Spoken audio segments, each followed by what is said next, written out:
এই কাহিনীটির সমস্ত কিছু কাল্পনিক, বাস্তবের সাথে যার কোনো মিল নেই। এই কাহিনীটি শুনে বাস্তবের সাথে মিলাবেন না এবং বিচলিত হবেন না। হ্যালো বন্ধুরা, কেমন আছেন সবাই? আশা করি আপনারা ভালো আছেন। আপনারা শুনছেন কামিং ভূতের ভূত সিরিজ 1। আমি আছি আপনাদের সাথে তিন্নি আফরিন। আমার সাথে আছে তাসফিক আব্দুল্লাহ। ভূত সিরিজ 1 এর আজকে দ্বিতীয় পর্ব। আমি আপনাদের গল্পটি উপস্থাপন করছি। তুমি কে? তুমি কে? কথা বলছো না কেন? তুমি কে? জমিদার বাড়ির আত্মার রহস্য উদ্ঘাটনের পর নিশা, সুমন, তন্নি, রানা আর রাজীব শহরে তাদের সুনাম অর্জন করেছিল। তাদের সাহসিকতা এবং কৌতূহলের গল্প চারদিকে ছড়িয়ে পড়ল। কিন্তু তাদের মনে আরও রহস্য উদ্ঘাটনের ইচ্ছা জেগে উঠল। তারা বুঝতে পারল যে এই পৃথিবীতে আরও অনেক রহস্য আছে যা এখনও অজানা। একদিন তাদের কাছে একটি চিঠি এলো। চিঠিটা ছিল শহরের আরেক প্রান্তের এক বৃদ্ধ মহিলার কাছ থেকে। তিনি নাম প্রকাশ না করে জানালেন যে তার বাড়ির আশেপাশে রাতের বেলায় অদ্ভুত সব ঘটনা ঘটে। বিভিন্ন অশরীরী ছায়া, অদ্ভুত আওয়াজ আর ঠান্ডা হাওয়া তাকে খুবই ভীত করেছে। বৃদ্ধা মহিলার নাম ছিল মাধুরী দেবী। তিনি চেয়েছিলেন যে নিশা আর তার দল তার বাড়িতে এসে এই রহস্য উদ্ঘাটন করুক। নিশা ও তার দল মাধুরী দেবীর বাড়িতে যাওয়ার সিদ্ধান্ত নিল। বৃদ্ধার বাড়ি ছিল শহরের এক প্রান্তে, যেখানে খুব বেশি লোকজন বাস করত না। বাড়িটা বেশ পুরনো ছিল এবং মাধুরী দেবী একা সেখানে থাকতেন। বাড়ির চারপাশে বড় বড় গাছ, আর বাড়ির ভেতরে ঢোকার পরই যেন এক ধরনের ঠান্ডা অনুভূতি তাদের ঘিরে ধরল। মাধুরী দেবী তাদের স্বাগত জানালেন এবং বললেন, আমি এখানে অনেক দিন ধরে থাকছি, কিন্তু সাম্প্রতিক সময়ে কিছু অদ্ভুত ঘটনা ঘটতে শুরু করেছে। আমি একা থাকি এবং এসব ঘটনার কারণে খুবই আতঙ্কিত বোধ করছি। তারা মাধুরী দেবীর গল্প শুনে বাড়ির বিভিন্ন অংশ ঘুরে দেখতে শুরু করল। বাড়ির দেয়ালগুলোতে ছায়ামূর্তি দেখা যাচ্ছিল আর বিভিন্ন কোণায় অদ্ভুত আওয়াজ শোনা যাচ্ছিল। নিশা তাদের ডায়েরি নিয়ে নোট নিতে শুরু করল এবং সুমন তার ক্যামেরা দিয়ে ভিডিও রেকর্ডিং করতে লাগল। হঠাৎ সুমন একটা অদ্ভুত ছায়া দেখতে পেল যা দ্রুত এক ঘরের মধ্যে চলে গেল। সে দলকে সেই ঘরের দিকে নিয়ে গেল। তারা ঘরে ঢুকে দেখল ঘরের এক কোণায় একটা পুরনো বক্স আছে। বক্স খুলতেই তারা দেখতে পেল ভেতরে কিছু পুরনো ছবি আর চিঠি। তার প্রেমিকের নাম ছিল অনন্ত। কিন্তু একদিন কোনো এক কারণে অনন্ত মারা যায় এবং সেই থেকে মাধুরী দেবী একা বসবাস শুরু করেন। তন্নি চিঠিগুলো খুলে পড়তে শুরু করল। চিঠিগুলোতে লেখা ছিল এক ধরনের প্রেমের কাহিনী। মাধুরী দেবীর যুবতী বয়সে তিনি এক পুরনো প্রেমিকের সাথে যোগাযোগ রাখতেন। নিশা বুঝতে পারল যে হয়তো অনন্তের আত্মাই এই বাড়িতে অবস্থান করছে এবং মাধুরী দেবীর প্রতি তার গভীর প্রেমের কারণে সে এখনও এখানে রয়ে গেছে। চিঠিগুলোতে আরও উল্লেখ ছিল যে অনন্তের মৃত্যুর পর মাধুরী দেবী বিভিন্ন ধরনের অদ্ভুত ঘটনা অনুভব করতে শুরু করেন, যেন অনন্তের আত্মা এখনও তার আশেপাশে ঘুরে বেড়ায়। তারা সিদ্ধান্ত নিল যে তারা বিশেষজ্ঞের সাহায্য নেবে। নিশা সেই বিশেষজ্ঞের সাথে যোগাযোগ করল যিনি জমিদার বাড়ির আত্মার রহস্য সমাধান করেছিলেন। বিশেষজ্ঞ ওই বাড়িতে আসে এবং তন্ত্রমন্ত্রের মাধ্যমে ওই আত্মাটাকে বশ করার চেষ্টা করে। এদিকে তিন্নির কাছে একটা ফোন আসে। ফোনের ওপাশ থেকে একজন কাঁদো কাঁদো স্বরে বলতে থাকে, আমাদেরকে বাঁচান। আমি শুনেছি আপনারা ভৌতিক রহস্য উদ্ঘাটন করেন। আমার বাসায় একটি ভয়ানক পুতুল আছে, যে পুতুলটার কারণে আমাদের বাসায় বহুদিন যাবত অমঙ্গল ঘটছে। তিন্নি সবাইকে এই কথা বলে। তখন তিন্নি তাকে জিজ্ঞেস করে, আপনার নাম কি? তিনি বলে, আমার নাম সাবরিনা। তখন তিন্নি সবাইকে বলে, বিশেষজ্ঞ এই বাসার কাজ করতে থাকুক। আমরা চলো সাবরিনার বাসায় গিয়ে দেখি যে সেই বাসায় কি সমস্যা। নিশা, সুমন, তন্নি, রানা এবং রাজীব সাবরিনার ঠিকানায় গিয়ে পৌঁছাল। বাড়িটা শহরের উপকণ্ঠে একটি বিশাল পরিত্যক্ত জমির পাশে। চারদিকে বড় বড় বটগাছ এবং ঘাসে আচ্ছাদিত বাগান বাড়ির পরিবেশকে এক ধরনের নিঃসঙ্গতা ও ভয়ের আবেশ দিয়েছিল। সাবরিনা তাদের স্বাগত জানালেন। তার চোখে ক্লান্তির ছাপ স্পষ্ট ছিল। দুই শিশু, সোহেল এবং সোহানা, তাদের পাশে এসে দাঁড়াল। তারা মনে হচ্ছিল খুবই আতঙ্কিত এবং দুশ্চিন্তাগ্রস্ত। আমার স্বামী রোহিত ছিলেন একজন প্রত্নতাত্ত্বিক, সাবরিনা বললেন। তিনি প্রাচীন প্রত্নসামগ্রী নিয়ে গবেষণা করতেন। সম্প্রতি একটি পুরানো পুতুল তিনি বাড়িতে নিয়ে এসেছিলেন। তার মৃত্যুর পর থেকে আমি অনুভব করছি এই বাড়িতে কিছু অদ্ভুত ঘটনা ঘটছে। আমার বিশ্বাস এই পুতুলটা হয়তো কোনো অভিশপ্ত জিনিস। আমরা সব খুঁটিনাটি খুঁজে বের করব, নিশা বলল। দয়া করে আমাদের পুতুলটা দেখান। সাবরিনা তাদের বাড়ির একটি ছোট ঘরে নিয়ে গেল, যেখানে একটি পুরানো কাচের বাক্সে পুতুলটা রাখা ছিল। পুতুলটা ছিল প্রায় 1-8 শতকের, পরনে পুরনো রেশমি পোশাক এবং এক ধরনের বিকৃত ও ভয়ানক চেহারা। পুতুলটার চোখ যেন সবকিছু পর্যবেক্ষণ করছে এমন একটা অনুভূতি দিচ্ছিল। এই পুতুলটা আমার স্বামী তিব্বত থেকে এনেছিলেন, সাবরিনা বললেন।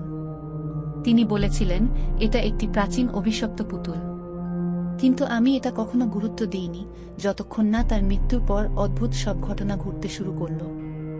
আমাদের এটা আরও গভীরভাবে পরীক্ষা করতে হবে, সুমন বলল। আমাদের যন্ত্রপাতি নিয়ে এখানে নজরদারি চালাতে হবে। তারা পুতুলটাকে পরীক্ষা করতে শুরু করল। সুমন তার ক্যামেরা দিয়ে ছবি তুলতে লাগল এবং নিশা তার থার্মাল ডিটেক্টর দিয়ে তাপমাত্রার পরিবর্তন দেখতে লাগল। হঠাৎ পুতুলটা থেকে একটা ঠান্ডা বাতাস বেরিয়ে এলো, যা ঘরের তাপমাত্রা হঠাৎ করে নিচে নামিয়ে দিল।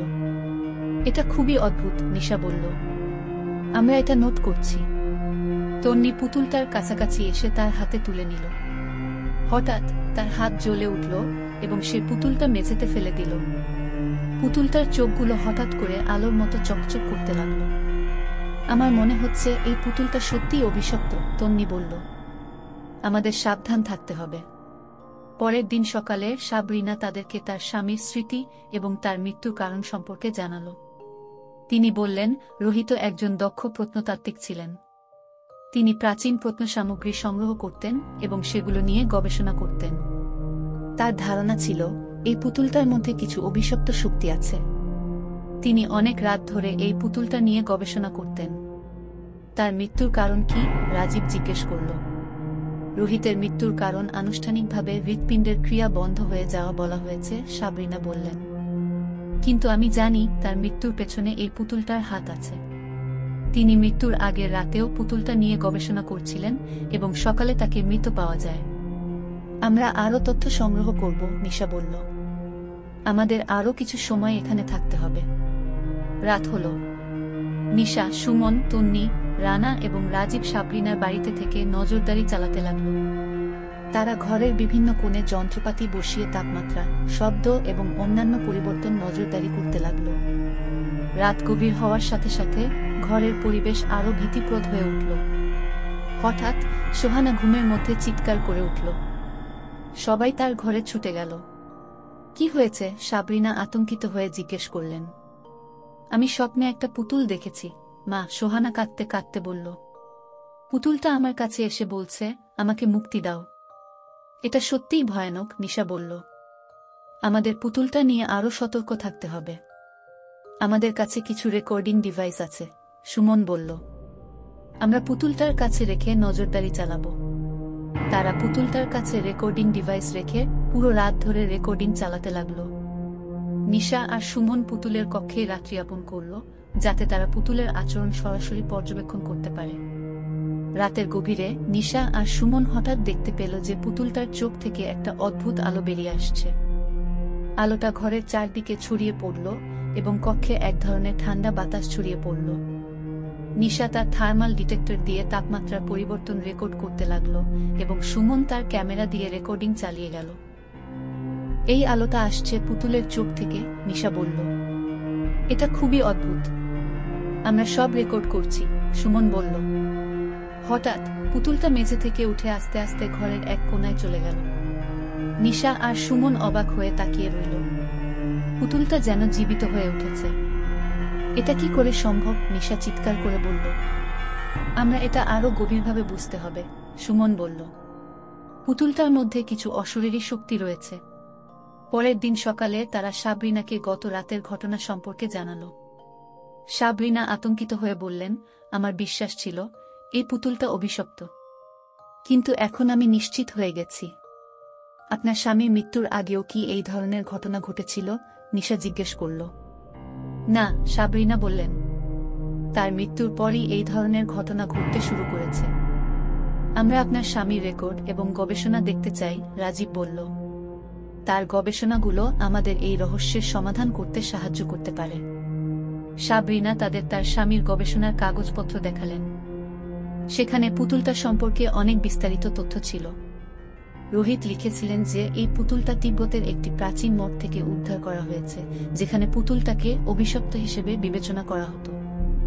বলা হয় এই পুতুলটার মধ্যে একটি আত্মা বন্দী আছে, যা তিব্বতের একটি পুরানো গ্রামে মহামারী ছড়ানোর জন্য দায়ী ছিল। রোহিত লিখেছেন যে এই পুতুলটার সাথে কিছু গোপনীয় মন্ত্র এবং আচার সংক্রান্ত বিষয় আছে। সাবরিনা বললেন তিনি এই পুতুলটা নিয়ে গভীর গবেষণা করছিলেন এবং একটা নির্দিষ্ট জায়গায় আটকে পড়েন। তাহলে এটা মানে পুতুলটা কোনো ধরনের অভিশপ্ত শক্তির অধিকারী, নিশা বলল। আমরা এটা আরও গভীরভাবে বুঝতে হবে। নিশা এবং তার দল পুতুলটার সম্পর্কে আরও তথ্য সংগ্রহ করতে শুরু করল।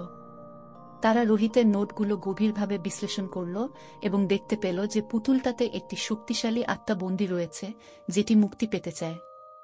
রোহিতের ধারণা ছিল এই আত্মাটা কোনো রকম পূর্ণাঙ্গ মুক্তি পায়নি এবং তাই পুতুলটার মধ্যে বন্দী ছিল।